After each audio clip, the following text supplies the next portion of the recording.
অঙ্কুশ আগের দিনই বলছিল একটু সুস্থ হয়ে গেলে অঙ্কুশ ও বাড়িতে যেত, আমিও যেতাম হয়তো সঙ্গে। যাই হোক, আপনি এসেছেন ভালোই হয়েছে। ক্ষমা চাইতে এসেছি মা, ক্ষমা চাইতে এসেছি। দেখুন, একটা কথাই বলবো, এই কথাগুলো বলে কেন আবার আমাকে ছোট করছেন বলুন তো? ছোট করবেন না, করবেন না ছোট। মা কি হলো, সব রেডি তো? আরে এত কোনো উইকনেসটা কাটেনি তো, তাই আসতে একটু দেরি হয়ে গেল। আমি গুড্ডিকে বললাম যে তুমি। কি আপনি আপনি কখন এলেন? এই তো। আরে গুড্ডি, তুমি আমাকে বলবে তো যে উনি এসেছেন? ঠিক আছে অঙ্কুশ, তুমিও এলে আর কিছুক্ষণ আগে উনি এসেছেন, এমন কিছু সময়ের ফারাক নেই। না অঙ্কুশ, এত বেশি ব্যস্ত হতে হবে না। আরে আমি তো এসেছি নিজের বাড়ি, নিজেদের লোকের মাঝখানে। ব্যস্ত হওয়ার কোনো দরকার নেই, কোনো ফর্মালিটির দরকার নেই। আমি নিজের ইচ্ছে এসেছি এখানে। কতগুলো কথা বলতে চাই আমি, মনে মনে দগ্ধ হচ্ছিলাম। আসলে তোমাদের প্রতি আমি অনেক খারাপ ব্যবহার করেছি, অনেক অন্যায় করেছি, বিশেষ করে গুড্ডির প্রতি। থাক না, নতুন করে আর কিছুর এক্সপ্লেনেশন দেওয়ার দরকার নেই। বোমা নাও, এবার চাটা ঢালো। এই দেখো বেআই মশাই, কিছু মনে করবেন না, আমার তো আপনাকে জিজ্ঞেস করাই হলো না আপনি চা না কফি খাবেন।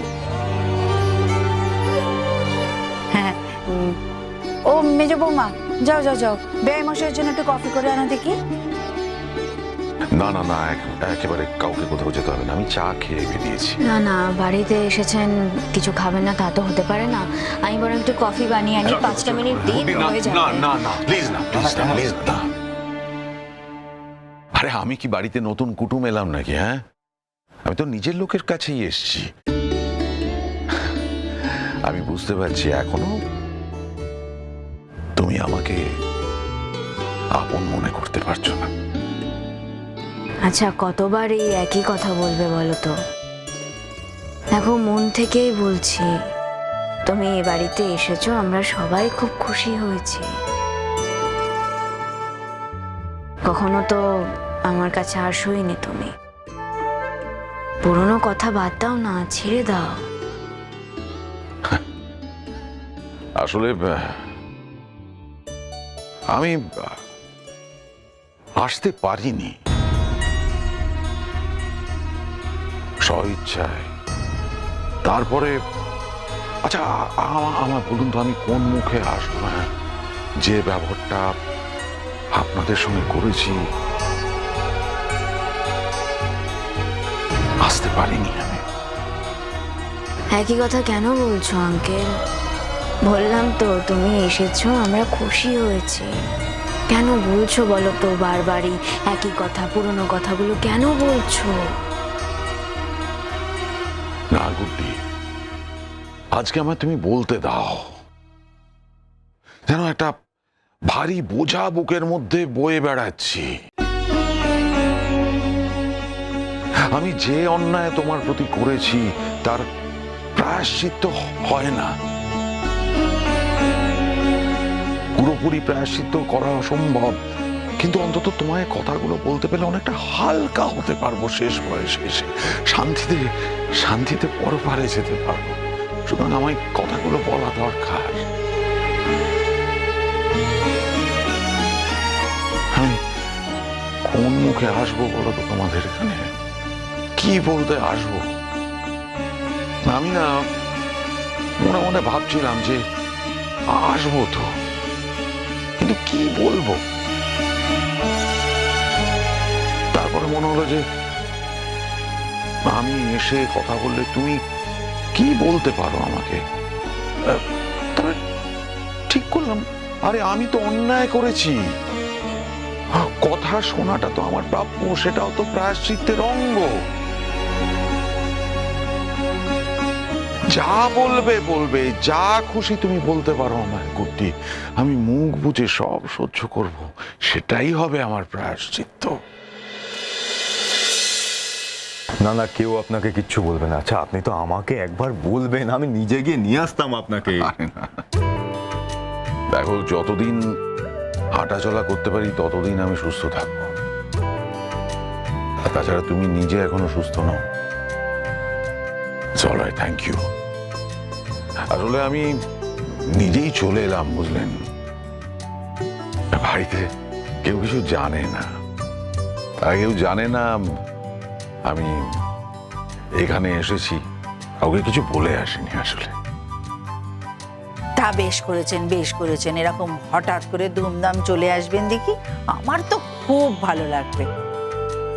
কেন বলুন তো, আমি তো নিজে কোথাও যেতে পারি না।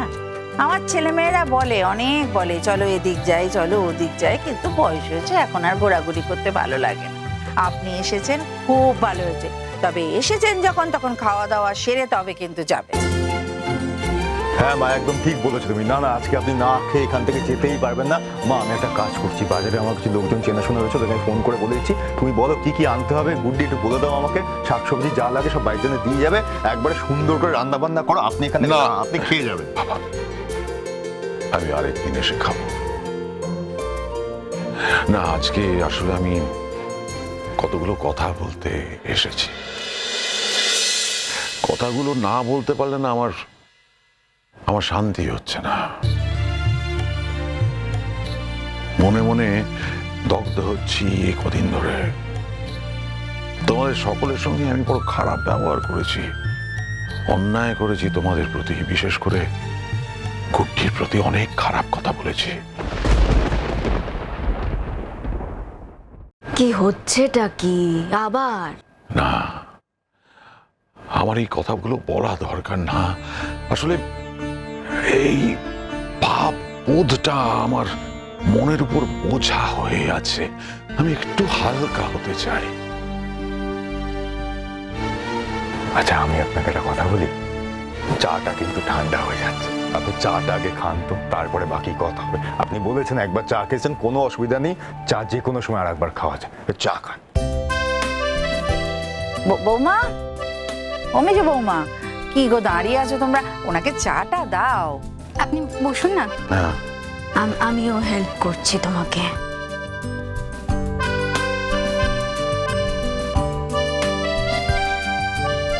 নিন, উজ্জ্বলকে দিয়ে দাও।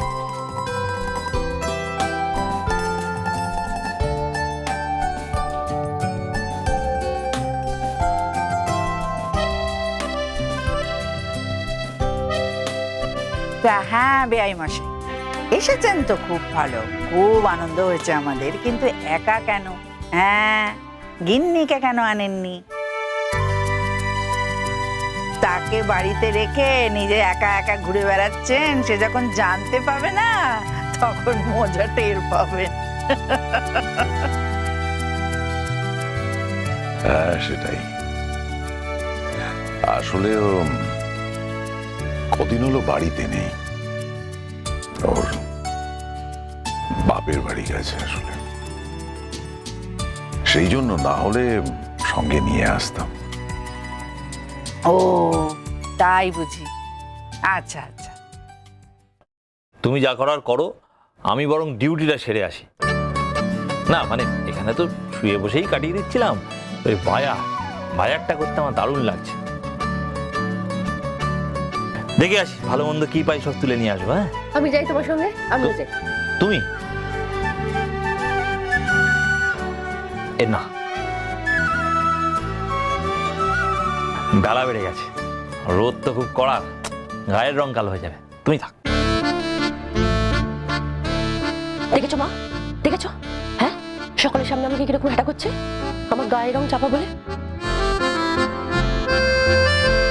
তুমি কি গো, তোমার কি অকল বুদ্ধি কিচ্ছু হবে না? হ্যাঁ, তুমি সকলের সামনে আমাকে কিরকম করে বলছো? আর শোনো, কালো জগতের আলো, বুঝলে?